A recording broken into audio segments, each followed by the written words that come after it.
murteessani. Tokkoffaa dhugaa sana. Durri irratti argamanii komii akkanaa kaasutu hurmaata moo miskiina sana.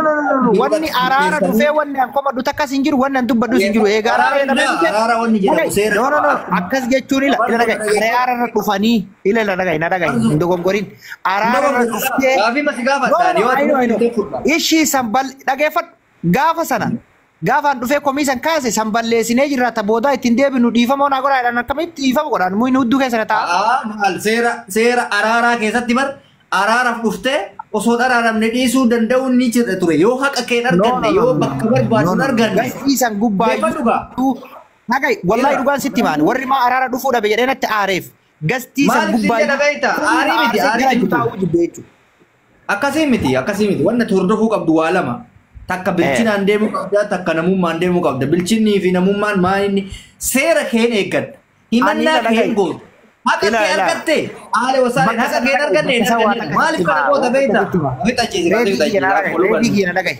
ani uummata keenya hin beeka uummanni keenya takka sirra ciise taanaan sirraan ka'u hayyee jal'ufee dhagaye sheekolee san jala deebisuu hin dandeenyu dhugaan sitti maan.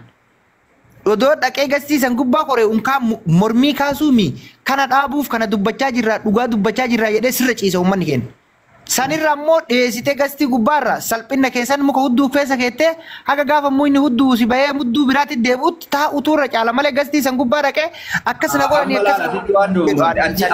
tafarsoodha. Kadara rawaa jiru garuu nama kuma takka. Nama kuma takkaasaniif kuma takkallee ta'u akka arsiitti muyni nu gale kutaan biraallee nuun arrabsiti ture. Isa san gaafatteetiin argatu ture furmaata waamarsoo garatti qabatu ture furmaata. Dhagaye odoon akkasi dhaqee araara san fudhadhe afarsaas muyni keessa jira sillee muyni keessa irra kalola kana keessa hin jirre hunda kee arsii himatu muyni keessa taa'atu. Maa fudhatamaa hin mormatta hin haasofta maal afaan hin qabdu ati jaarsan. Ati barila rakkoon kee barreedi bakka araara dhuftee wanni mormattu hin jiru baradhu. Abadan ani maalu araara naan taane fudhadhu himadhee duruma dhayuma wanni mormattu hin jiru eega. Araara formasiifere ila. Seera jaarsummaa keessatti achi dhayxee mormachuun araara diiguu ta'a malee duruma diduudha. Eega bakka araaraa uf amansiiftee sammuu kee amansiiftee bakki kun araara jira jettee dhayxee waan araara buusu dubbatuu qabda malee waan mormuu araaraa godhu. Sirraa fudhadha. Bu'aan diduu waan amma deemamaa jiru kanaa akkam jetta akkam mormaan digaraa maalayyee. Ila dhagaye deemamaan jiru miti.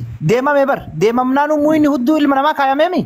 Itti fufaa jira malee san qofaa guyyaa har'a viidiyoo dhagaye maa inshaa Allah ani bari ilaan dhagaye waan akkasitti maan wallahi dhugaa sitti maan hin dogongorarra akka nama tokkootti araarri haa bu'uu nama jaalala qaburraa tokko nama kabaja irraa qaburraa tokko.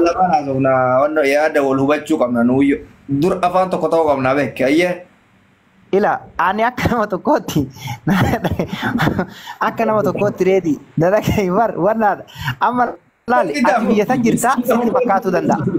Ila dhagaye ilma namaa dhugaa dubbachuuf wanni hawaasa kana xiqqeessaaf hojjetame malee yookaan hawaasa si komantu xiqqeessuuf maqaa hin jirre buusuufiif hojjetame malee wallaalameetii illee miti. Akka safuu Oromoo ta'e wallaalameetii illee miti.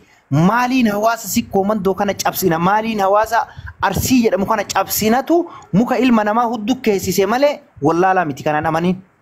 Lolarraa kaka'ee miti ittiin xiqqeessuuf ittiin fokkisiisuuf ittiin waan hin jirretti baasuuf. Siigalee har ammoo ani hin araarama jedhee araaraaf dhiyaadhee mukatu hudduu na seeneen araaramu achi dhaqee booyaan.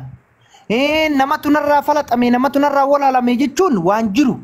Sana mormachuu waan jiru garuu qaanii muyni hudduu keessa na taa'u ani bakka araaraa dhaqee booyuun narraan eegamu akka nama tokkootti. Ayyee fudhatanii jallisutu furmaataare baran malas akka dhiirummaattis akka ati sitti fakkaachuu danda'a biyya san jirti waan asitti deemamu hin beektu waan gaara kana keessa jiru beektu waan karaa kana jiru hin beektu dhugaa ta'uu dandeessa.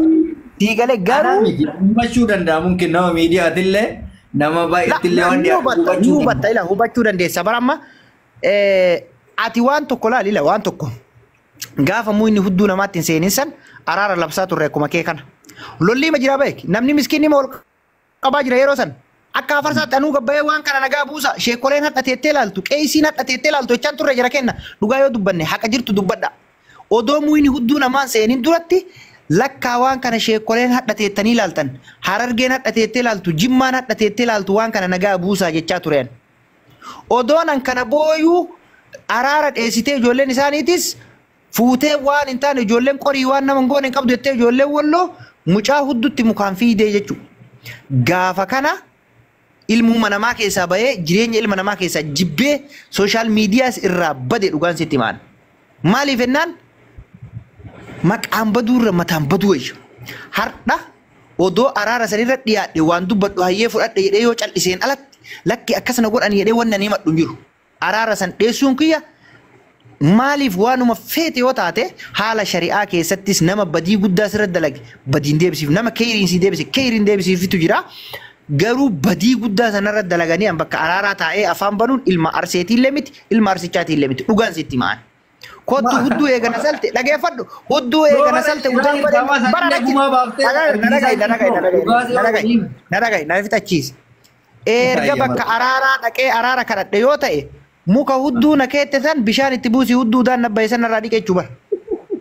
Wallahi udaan bareen nabbaye sanarraa dhiqeeraa na jira. Sigalee kanaatu ture amma immoo ila araara keessa harka lamaaniin fudhadha yoo namnuu du'e ni fudhadha maaliif jennaan seenaa takkaa mililik namarratti hin dalagne. Kana olee jira obboleesso. Du'a yamane. Bar du'e haa du'u dhagaye ila namni nima du'a anilleen du'a atilleen duuta guyyama eegganna nu hundi kenna. Dararaa ijoollee Oromoo irra geessanis haa ta'u dararaa agartee miskiina irra gahe ka wallootis ka arsiitis haa ta'u anillee gaafa rabbi na darare ima dararama yoo dararatti duutanaan jedhe yoo rabbiin fatratti duutanaan jedhe qooda rabbi naa